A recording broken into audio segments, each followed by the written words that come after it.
रजनी, ये मन्नू भंडारी द्वारा लिखी गई पटकथा है। पटकथा यानी स्क्रिप्ट जो टेलीविजन धारावाहिक या फिल्मों के लिए लिखी जाती है। ये स्क्रिप्ट, ये पटकथा 90 के दशक में लिखी गई, जब भारतीय टेलीविजन में एक क्रांतिकारी बदलाव आ रहे थे। टेलीविजन पर हम लोग और बुनियाद जैसे धारावाहिक धूम मचा रहे थे। टेलीविजन पर इस प्रकार के धारावाहिकों का प्रसारण प्रारंभ ही हुआ था, तभी रजनी नामक पटकथा को लेकर के मन्नू भंडारी जी और बासु चटर्जी ने इस पटकथा का डायरेक्शन किया, निर्देशन किया। बासु चटर्जी के निर्देशन में ये पटकथा, जो कि मन्नू भंडारी जी ने लिखी थी, दूरदर्शन पर धारावाहिक के रूप में हमारे सामने आई। रजनी का जो मुख्य किरदार है वो प्रिया तेंदुलकर ने निभाया था। प्रिया तेंदुलकर भारतीय थिएटर की बहुत बड़ी अदाकारा थी। तो रजनी के किरदार के रूप में प्रिया तेंदुलकर ने रजनी को जीवंत कर दिया। लोग प्रिया तेंदुलकर के वास्तविक नाम को भूल गए और उन्हें रजनी नाम से ही बुलाने लगे।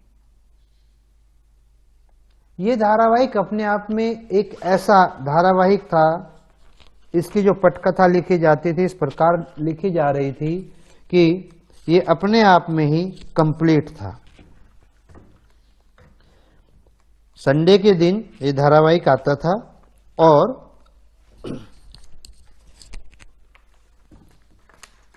एक दिन में वो धारावाहिक पूरा हो जाता था और एक दूसरे से उन धारावाहिक को जोड़ने का जो मुख्य साधन थी, जो मुख्य पात्र थी, वो थी रजनी। इसीलिए धारावाहिक का नाम रजनी रखा गया। यहां जो रजनी आप ये पटकथा पढ़ रहे हैं 11वीं कक्षा में, इस पटकथा में भारतीय शिक्षा व्यवस्था पर,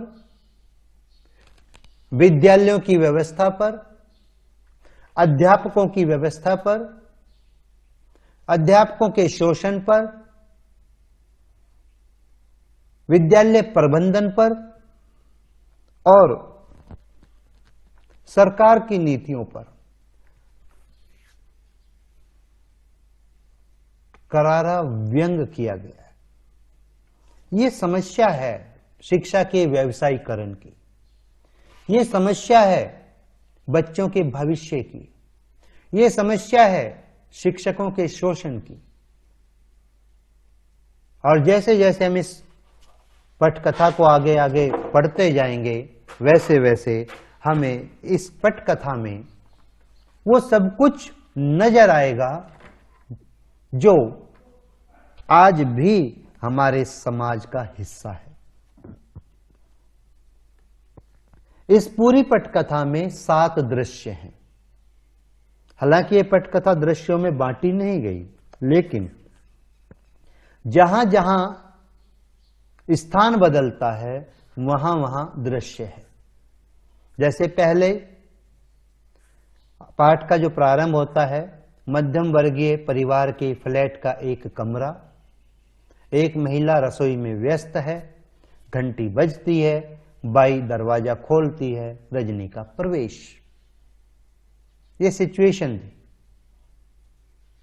तो मध्यम वर्गीय परिवार का कमरा है, फ्लैट का कमरा है, और ये फ्लैट किसका है? लीला का। रजनी जब बेल बजाती है, रजनी लीला की पड़ोसन है, तो रजनी बोलती है जब कमरे में प्रवेश करते, लीला बेन कहाँ हो, बाजार नहीं चलना क्या? तो लीला रसोई से हाथ पोंछती हुई निकलती है और रजनी को जवाब देती है, चलना तो था, पर इस समय तो अमित आ रहा होगा अपना रिजल्ट लेकर। आज उसका रिजल्ट निकल रहा है ना, चेहरे पर खुशी के भाव कि बेटे का रिजल्ट आ रहा है। अमित लीला बेन का बेटा है और अमित रजनी को बहुत मानता है। रजनी उसकी फेवरेट आंटी है, तो रजनी भी खुश हो जाती है, अरे वाह, तब तो मिठाई खाकर ही जाऊंगी। अमित तो पढ़ने में इतना अच्छा है कि फर्स्ट आएगा, और नहीं तो सेकंड तो कहीं गया ही नहीं। तुमको मिठाई भी बढ़िया खिलानी पड़ेगी, सूजी के हलवे से काम नहीं चलने वाला, मैं भी इसे बता देती हूँ। तो रजनी कहती है लीला को, यहां रजनी के इस वाक्य से ये पता लग जाता है कि अमित पढ़ाई में बहुत होशियार है और रजनी को भी उसके फर्स्ट नहीं तो सेकंड आने का पूरा पूरा यकीन है। लीला हंसते हुए कहती, नहीं नहीं, मैं तुम्हें अच्छी मिठाई ही खिलाऊंगी, मैंने पहले से ही मंगवा कर रखी हुई है केसरिया रसमलाई, अमित को बहुत पसंद है ना। रजनी, देखा, मुझे अपने घर से ही केसर की सुगंध आ गई थी, बाजार का तो मैं बहाना करके चले आई, वरना तुम तो मुझे काट ही देती। काट ही देती मीन्स मुझे मिठाई केसर वाली जो रसमलाई है वो खिलाती ही नहीं। हम जैसे बोलते हैं ना, पत्ता काट देना, यानी किनारा कर देना, साइड में कर देना, तो यहां काट देती का मतलब इस तरह से है। लीला रजनी को कहती, कैसी बात करती हो, मैं एक बार काट भी दूं, लेकिन अमित अपने मुंह में डालने से पहले रसमलाई लेकर तुम्हारे फ्लैट में दौड़ता। मैं कोई भी चीज घर में बनाऊं या बाहर से लाऊं, अमित जब तक तुम्हारे भोग नहीं लगा लेता हम लोग खा थोड़ी सकते। रजनी आंटी तो हीरो हैं उसकी। अर्थात अमित जो लीला बेन का बेटा है, उसके घर में कोई भी सामान आता है तो सबसे पहले अपनी आंटी रजनी को खिला कर आता है, उसके बाद ही वो लोग घर में खाते हैं। रजनी बहुत मेधावी बच्चा है अमित, तुम देखना तो आगे चल जाकर क्या बनता है। लीला रजनी को कहती है, बस सब तुम्हारा ही आशीर्वाद है।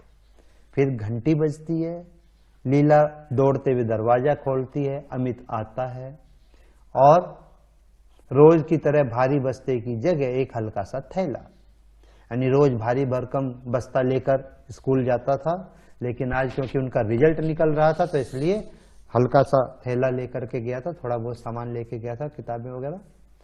तो रजनी अमित को बाहों में भरने के लिए दोनों बाहें फैलाते हुए आगे बढ़ती है। कॉन्ग्रेचुलेशन अमित, बधाई देने के लिए रजनी आंटी पहले से मौजूद हैं। तो अमित का चेहरा उतरा हुआ है, पर दोनों में से अभी तक उस पर किसी का ध्यान नहीं गया। अमित आंसू भरी आंखों से थैले में से रिपोर्ट कार्ड निकालकर मां की ओर फेंकते हुए कहता है, लो लो देख लो क्या हुआ मेरे रिजल्ट का। मैंने कितना कहा था कि मैथ्स में भी मेरी ट्यूशन लगवा दीजिए, वरना मेरा रिजल्ट बिगड़ जाएगा। बस वही हुआ, मैथ्स में ही तो पूरे नंबर आ सकते हैं, रिजल्ट बन और बिगड़ सकता है। रिपोर्ट रजनी देखने लगती है, लीला से बाहों में भरकर, किसे, अमित को बाहों में भरकर। लीला, पर तू तो सारे सवाल ठीक करके आया था, यहां आकर पापा के सामने तूने फिर से किया था अपना सारा पेपर, सब तो ठीक था। तेरे पापा ने नहीं कहा था कि 4-5 नंबर भले ही काट ले साफ सफाई वफाई के, 95 तो तेरे पक्के हैं। रजनी रिपोर्ट को देखते हुए कहती है, पर मिले तो कुल 72 ही हैं। दूसरे विषयों के नंबर भी पढ़ती है, इंग्लिश में 86, हिस्ट्री में 80, सिविक्स में 88, हिंदी में 82, ड्राइंग में 90, सबसे कम मैथ्स में ही। अमित गुस्से और दुख से, कम तो होंगे ही, ट्यूशन नहीं लेने से मिलते हैं कहीं अच्छे नंबर। सर तो बार बार कहते ही थे कि ट्यूशन कर लो वरना फिर बाद में मत रोना, और वो रोने लगता है। लीला अपराधी की तरफ सफाई देते हुए कहती है, तुझे अंग्रेजी को लेकर थोड़ी परेशानी थी, सो अंग्रेजी में तो ट्यूशन लगवा दी, अब 2-2 विषयों की ट्यूशन, फिर लंबी चौड़ी फीस। अपनी आर्थिक मजबूरी की बात वे शब्दों से नहीं चेहरे से व्यक्त करती है, पर ये तो अंधेरी हुआ कि सारा पेपर ठीक हो फिर भी नंबर काट लो। मध्यम वर्गीय परिवार की आर्थिक स्थिति यहां स्पष्ट हो जाती है कि मध्यम वर्ग एक परिवार अपने बच्चों को पढ़ाने के लिए ट्यूशन भी लगवाना पड़ता है, उनको लंबी चौड़ी स्कूलों की भारी भरकम फीस भी देनी पड़ती है, उसके बावजूद ट्यूशन लगवाना पड़ता है और उसी विद्यालय के उसी स्कूल के टीचर भी ट्यूशन ही पढ़ाते हैं। रजनी की भौं में एकाएक बल पड़ जाते हैं, अर्थात उसे थोड़ा गुस्सा आता है। रोते हुए अमित को खींचकर अपने पास सटा लेती है, रो मत, और उसको आंसू पोंछते हुए उसे दिलासा देते हुए अमित को समझाती है कि मैं जो पूछ रही हूं उसका जवाब देना बस। तुझे अच्छी तरह याद है कि तूने पूरा पेपर ठीक किया? अमित स्वीकृति में सिर हिलाता कि हाँ मुझे याद है, मैंने पूरा पेपर ठीक किया। पापा के पास दोबारा पेपर करने से पहले दोस्तों से या किताबों से उन सवालों के जवाब तो नहीं देख लिए थे? रजनी इंश्योर करती है अपने आप को कि वास्तव में क्या उसके सारे सवाल ठीक थे कि नहीं थे। अमित नहीं, ज्यों के त्यों आकर कर दिए थे, हमको आते थे वो सारे सवाल। मैथ्स के सर कौन है? मिस्टर पाठक। रजनी अमित से पूछती कितने लड़के ट्यूशन लेते हैं उनसे? अमित बताता है कि 22। शुरू में तो 8 लेते थे, फिर पहले टर्मिनल के बाद से 15 हो गए, हाफ ईयरली के बाद 7 लड़कों ने और ट्यूशन लेना शुरू कर दिया। मुझसे भी तभी से कह रहे थे। हाफ ईयरली में तो इसके 96 नंबर आए थे, इसी ने बताया था कि क्लास में सबसे ज्यादा है। उसके बाद भी कहते थे कि ट्यूशन ले लो। अमित हाँ, काफी लौटाते हुए कहा था कि तुमने अच्छा तो किया है, पर यह तो हाफ ईयरली है, बहुत आसान पेपर होता है इसका। तो अब अगर ईयरली में भी पूरे नंबर लेने हैं तो तुरंत ट्यूशन लेना शुरू कर दो, वरना रह जाओगे। 7 लड़कों ने तो शुरू भी कर दिया है, पर मैंने जब मम्मी पापा ने कहा हमेशा एक ही जवाब, मम्मी की नकल उतारते हुए, मैथ्स में तो तू वैसे ही बहुत अच्छा है, क्या करेगा ट्यूशन लेके? देख लिया, अब 6th पोजीशन आई है मेरी, जो आज तक कभी नहीं आई थी। अमित की आंखों से फिर आंसू टपक पड़ते हैं।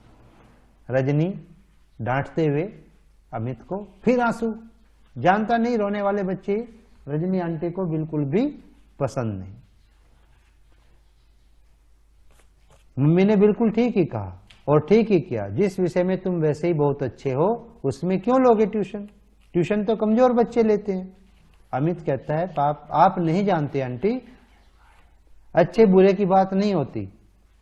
अगर सर कहें और बार बार कहें तो लेनी ही होती है, वरना तो नंबर कम हो ही जाते हैं। रजनी अच्छा, पेपर अच्छा करो तब भी नंबर कम हो जाते हैं? अमित हाँ, कितना ही अच्छा करो फिर भी कम हो जाते हैं, जैसे मेरे हो गए। यानी कि अच्छा पेपर करने पर भी नंबर कम आते हैं सिर्फ इसलिए कि ट्यूशन लेंगे। तो यह तो सर की गलती नहीं, बदमाशी है। और तू मम्मी से लड़ रहा है, जाके सर से लड़।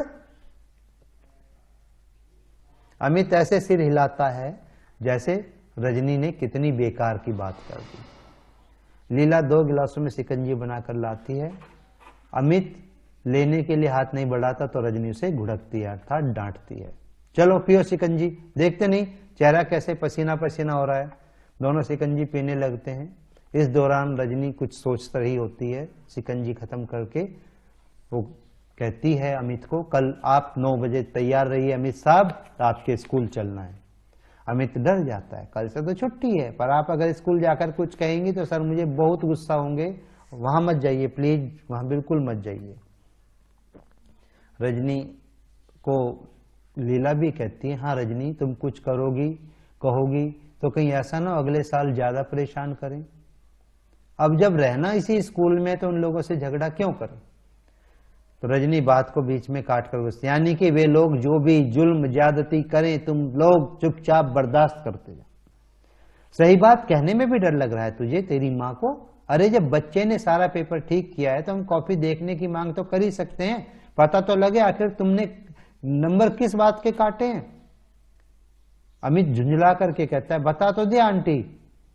ठीक है तो अब बैठकर रो तुम माँ बेटे दोनों। दनदनाती हुई निकल जाती है। दोनों के चेहरे पर एक असहाय सा भाव, अबे रजनी कोई मुसीबत खड़ी न कर दे। दृश्य समाप्त। नया दृश्य, स्कूल के हेडमास्टर का कमरा, बड़ी सी टेबल, दीवार के सहारे रखी कांच की अलमारी में बच्चों के द्वारा जीते हुए कप, शील्ड्स जमे हुए हैं। दीवार पर कुछ नेताओं की तस्वीरें, एक बड़ा सा मैप लटका हुआ है। स्कूल के हेडमास्टर के कमरे का वातावरण तैयार किया गया। हेडमास्टर काम में व्यस्त हैं। चपड़ासी बड़े अदब से एक चिट लाकर रखता है। हेडमास्टर कुछ क्षण उसे देखता रहता है। फिर हेडमास्टर चपड़ासी को कहता है, बुलाओ। रजनी का प्रवेश। रजनी नमस्कार करती है। हेडमास्टर कहता है, बैठिए। फिर कुछ देर रुककर पूछता है, कहिए मैं आपके लिए क्या कर सकता हूं। रजनी, मैं 7th क्लास के अमित सक्सेना की मैथ्स की कॉपी देखना चाहती हूँ। हेडमास्टर के चेहरे पर ऐसा भाव जैसे कुछ समझा ही ना हो। ईयरली एग्जाम की, कल ही जिसका रिजल्ट निकला है। Headmaster, sorry madam, yearly exam की कॉपियां तो हम लोग नहीं दिखाते हैं। रजनी कहती, जानती हूं मैं, लेकिन बात यह नहीं कि अमित ने मैथ्स का पूरा पेपर ठीक किया था, लेकिन उसे कुल 72 नंबर ही मिले हैं। कॉपी देखकर सिर्फ ये जानना चाहती हूँ कि अमित को अपने बारे में कुछ गलतफहमी हो गई थी या गलती एग्जामिनर की है। ये जो शब्द वाक्यांश बोला गया, गलती एग्जामिनर की, एक एक शब्द पर जोर देकर बोला गया, गलती एग्जामिनर की है। हेडमास्टर सारी बात को बहुत हल्के ढंग से लेते हुए कहते हैं, आप भी कमाल करती हैं। बच्चे ने कहा और आपने मान लिया। अरे हर बच्चा घर जाकर यही तो कहता है कि उसने पेपर बहुत अच्छा किया, उसे बहुत अच्छे नंबर मिलेंगे। अगर हम इसी तरह कॉपियां दिखाने लग जाएं तो यहाँ तो पूरे पेरेंट्स की भीड़ लगी रहे सारे समय। इसलिए तो ईयरली एग्जाम की कॉपियां ने दिखाने का नियम बनाया है स्कूलों में। रजनी अपने गुस्से पर काबू पाते हुए, देखिए आप चाहें तो अमित का पूरा रिजल्ट देख सकते हैं। मैथ्स में हमेशा 100% नंबर लेता रहा है। इस साल भी उसने पूरा पेपर ठीक किया है। कॉपी देखकर मैं सिर्फ ये जानना चाहती हूँ कि नंबर आखिर कटे किस बात के। हेडमास्टर उसे कहते हैं, आप बहस करके बेकार ही अपना और मेरा समय बर्बाद कर रही हैं। मैंने कह दिया ना कि इन कॉपियों को दिखाने का नियम नहीं है और मैं ये नियम नहीं तोड़ूंगा। रजनी व्यंग से, नियम यानी कि आपका स्कूल बड़ा नियम से चलता है। हेडमास्टर गुस्से से पूछता है, what do you mean. Rajni, I mean what I से। नियम का जरा भी ख्याल होता तो इस तरह की हरकतें नहीं होती तुम्हारे स्कूल में। कोई बच्चा बहुत अच्छा है किसी विषय में, फिर भी उसे मजबूर किया जाता है कि वह ट्यूशन ले। ये कौन सा नियम है आपके स्कूल का। हेडमास्टर, देखिए ये टीचर्स और स्टूडेंट का आपसी मामला है। वो पढ़ने जाते हैं, वो पढ़ाते हैं, इसमें न स्कूल आता है न स्कूल के नियम। इस बारे में हम क्या कर सकते हैं। रजनी, कुछ नहीं कर सकते आप तो मेहरबानी करके कुर्सी छोड़ दीजिए, क्योंकि यहां पर कुछ कर सकने वाला आदमी चाहिए जो ट्यूशन के नाम पर चलने वाली धांधलियों को रोक सके, मासूम और बेगुनाह बच्चों को ऐसे टीचर्स के शिकंजों से बचा सके जो ट्यूशन न लेने पर बच्चों के नंबर काट लेते हैं। और आप हैं कि कॉपियां न दिखाने के नियम से उनके सारे गुनाह ढक देते। हेडमास्टर चीख कर, will you please get out from this room. जोर जोर से घंटे बजाने लगता है। चपड़ासी दौड़ता हुआ आता है, मेम साहब को बाहर ले जाओ। रजनी, मुझे बाहर करने की जरूरत नहीं, बाहर कीजिए उन सब टीचर्स को जिन्होंने आपकी नाक के नीचे ट्यूशन का एक घिनौना रैकेट चला रखा है। पर आप तो कुछ कर नहीं सकते, इसलिए अब मुझे ही कुछ करना होगा और मैं करूंगी, देखिएगा आप। तमतमे होती हुई रजनी तो हेडमास्टर के कमरे से बाहर निकल जाती है और हेडमास्टर साहब चपड़ासी पर गुस्सा करते हैं और कहते हैं, जाने किस किस को भेज देते हो भीतर। चपड़ासी, मैंने तो आपको स्लिप लाकर दी थी साहब। हेडमास्टर गुस्से में स्लिप की चिंदी चिंदी करके फेंक देता है, कुछ इस भाव से मानो रजनी की चिंदियां बिखेर रहा हो। और ये दृश्य समाप्त होता है और एक नया दृश्य। रजनी का फ्लैट, शाम का समय, घंटी बजती है, रजनी आकर दरवाजा खोलती है। रजनी के पति का प्रवेश, उनके हाथ से ब्रीफकेस लेती है। पति जूते खोलते हुए, तुम आज दिन में कहीं बाहर गई थी क्या। रजनी, तुम्हें कैसे मालूम। पति, फोन किया था, एक फाइल रह गई थी, सोचा चपड़ासी को भेजकर मंगवा लूं, पर कोई घर में हो तब ना। पति थोड़े गुस्से में बोलते हैं।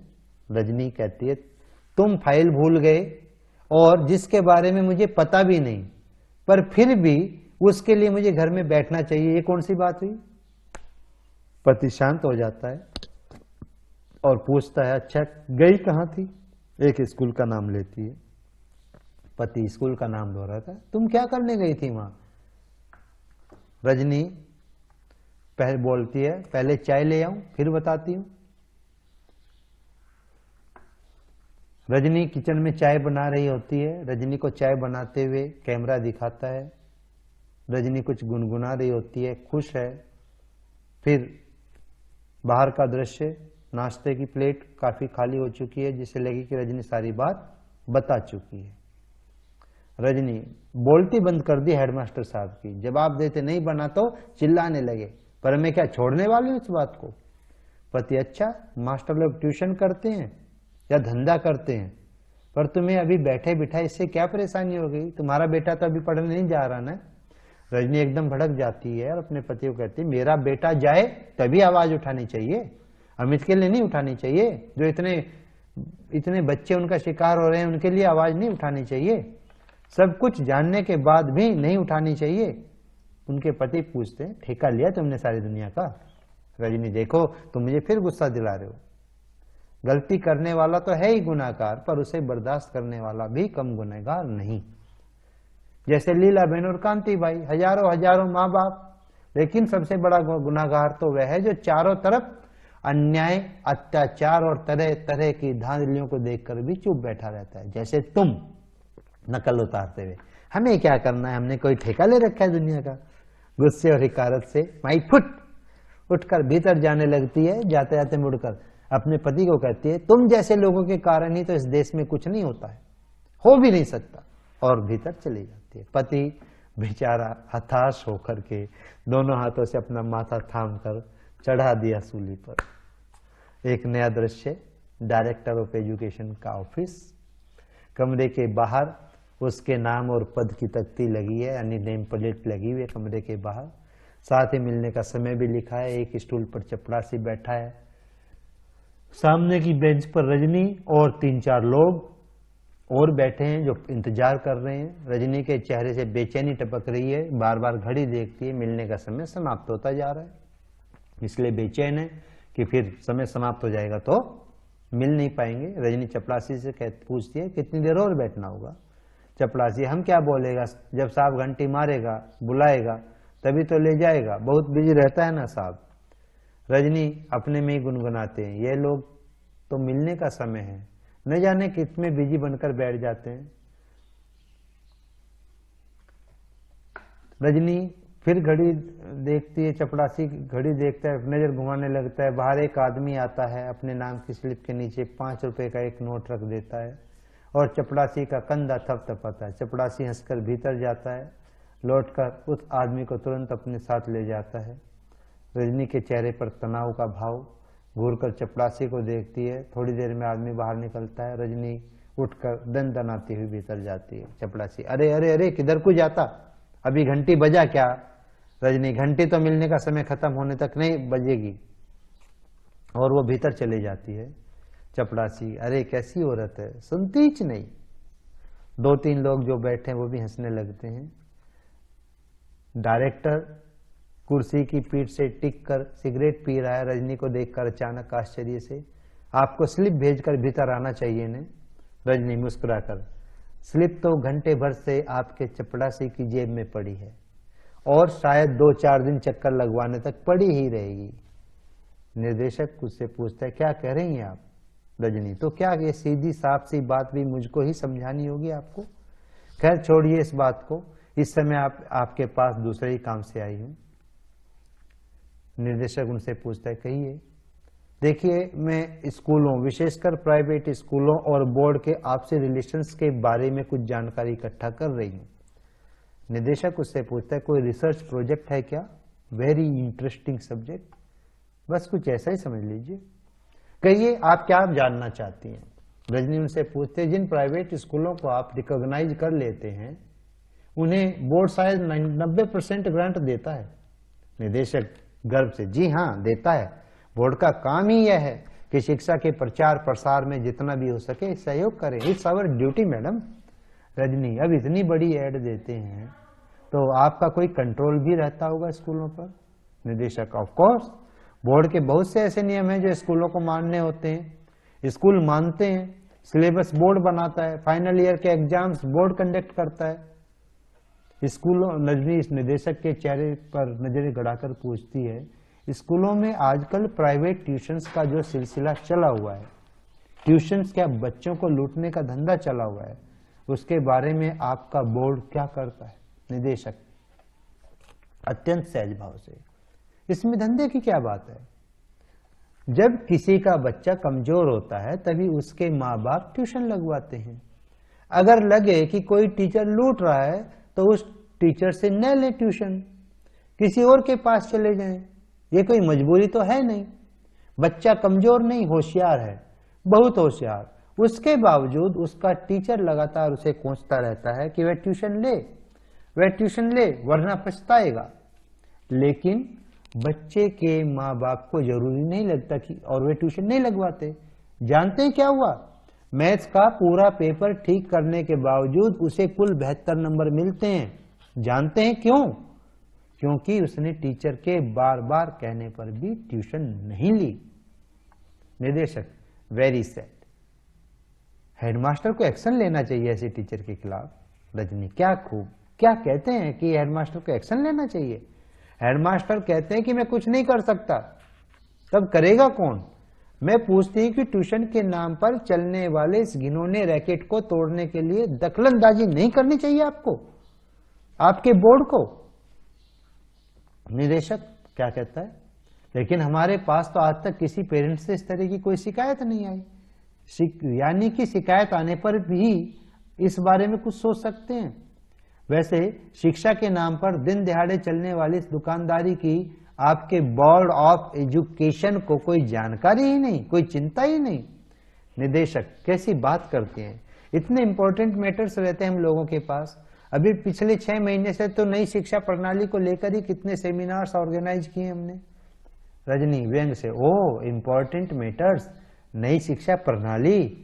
अरे पहले इस शिक्षा प्रणाली के छेदों को तो रोकिए, वरना बच्चों के भविष्य के साथ साथ आपकी नई शिक्षा प्रणाली भी छनकर गड्ढे में चली जाएगी।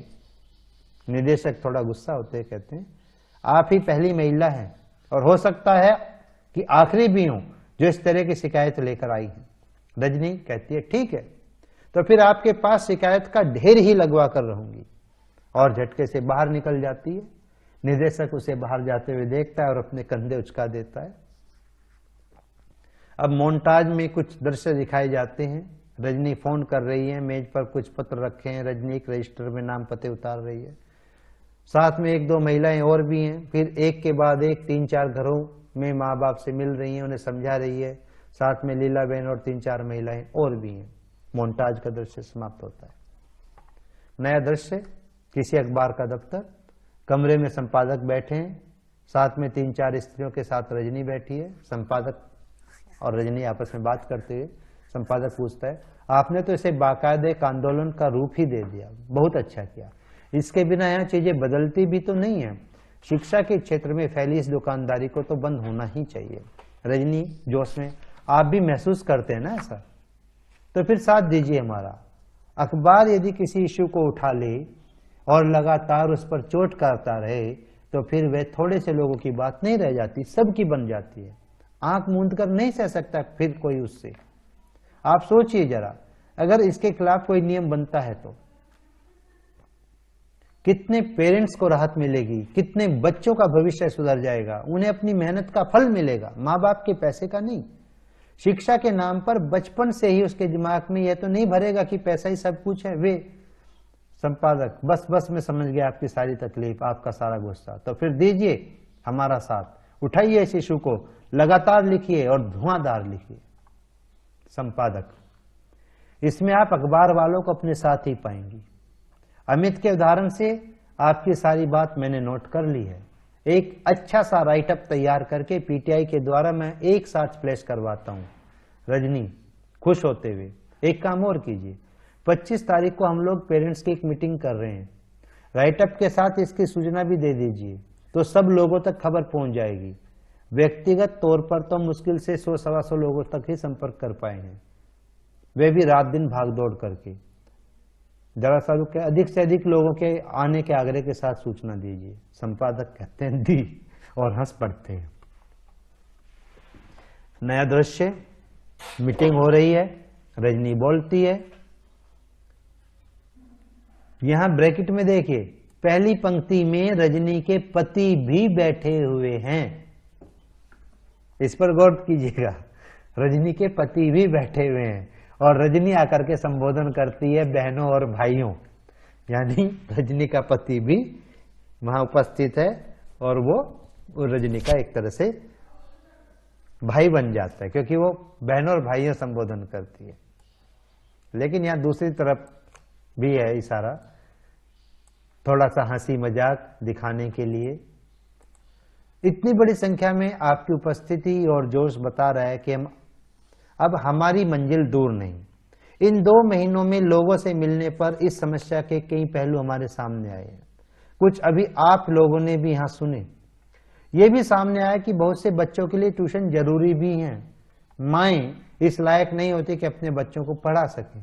पिता जैसे वे घर के और किसी काम में जरा भी मदद नहीं करते, बच्चों को भी नहीं पढ़ाते। सभी लोग जोर से हंसते हैं और रजनी के पति की तरफ भी कैमरा जाता है फ्लैश में। तब कमजोर बच्चों के लिए ट्यूशन जरूरी भी हो जाती है। बड़ा अच्छा लगा जब टीचर्स की ओर से भी एक प्रतिनिधि ने आकर बताया कि कई प्राइवेट स्कूलों में तो उन्हें इतनी कम तनख्वाह मिलती है कि ट्यूशन न करें तो उनका गुजारा ही न हो। कई जगह तो ऐसा भी है कि कम तनख्वाह देकर ज्यादा पर दस्तखत कराए जाते हैं। ऐसे टीचर से मेरा अनुरोध है कि संगठित होकर एक आंदोलन चलाएं और इस अन्याय का पर्दाफाश करें। हाल में बैठा पति धीरे से फुसफुसाता है, लो अब एक और आंदोलन का मसाला मिल गया। कैमरा फिर रजनी पर। इसलिए अब हम अपनी समस्या से जुड़ी सारी बातों को नजर में रखते हुए ही बोर्ड के सामने प्रस्ताव रखें कि वे ऐसा नियम बनाए, एक एक शब्द पर जोर देते हुए, कि वे ऐसा नियम बनाए कि कोई भी टीचर अपने ही स्कूल के छात्रों का ट्यूशन नहीं करेगा। ऐसी स्थिति में बच्चों के साथ जोर जबरदस्ती करने, उनके नंबर काटने की गंदी हरकतें अपने आप बंद हो जाएंगी। साथ ही यह भी हो कि इस नियम को तोड़ने वाले टीचर्स के खिलाफ सख्त से सख्त कार्यवाही की जाएगी। अब आप लोग अपनी राय दीजिए। सारा हॉल तालियों की गड़गड़ाहट से गूंज उठता है। एक नया दृश्य। पति रजनी को कहते हैं, अरे रजनी सुनो तो, बोर्ड ने तुम लोगों का प्रस्ताव ज्यों का त्यों स्वीकार कर लिया। रजनी भीतर से दौड़ती हुई आती है, अखबार छीनकर जल्दी पढ़ती है, चेहरे पर संतोष, प्रसन्नता और गर्व का भाव। रजनी, तो मान लिया गया हमारा प्रस्ताव, बिल्कुल वैसा जैसे का तैसा, और बन गया ये नियम। खुशी से अखबार को छाती से चिपका लेती है। मैं तो कहती हूं अगर डट कर मुकाबला किया जाए तो कौन सा ऐसा न्याय है जिसकी धज्जियां ना बिखेरी जा सकती। पति मुग्ध भाव से, I am proud of you Rajni, really I am very proud of you. तो रजनी इतराते हुए, 2 महीने तक लगातार मेरी धज्जियां बिखेरने के बाद। दोनों हंसते हैं। तभी लीला और कांति भाई और अमित का प्रवेश। लीला बहन, उस दिन तुम्हारी जो रसमलाई रह गई वह आज खाओ। और कांति भाई हंसते हुए कहते हैं, और सबके हिस्से की तुम ही खाओ। तो इस प्रकार अमित दौड़कर अपने हाथों से उसे रसमलाई खिलाता है। रजनी उसे अमित के मुंह में ही डाल देती है और सब हंसते हैं। और इस प्रकार ये पटकथा समाप्त हो जाती है।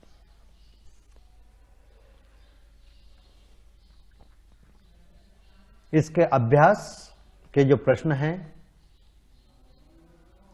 उनको हम दूसरी अपनी स्लाइड में डिस्कस करेंगे। आप देखते रहिए।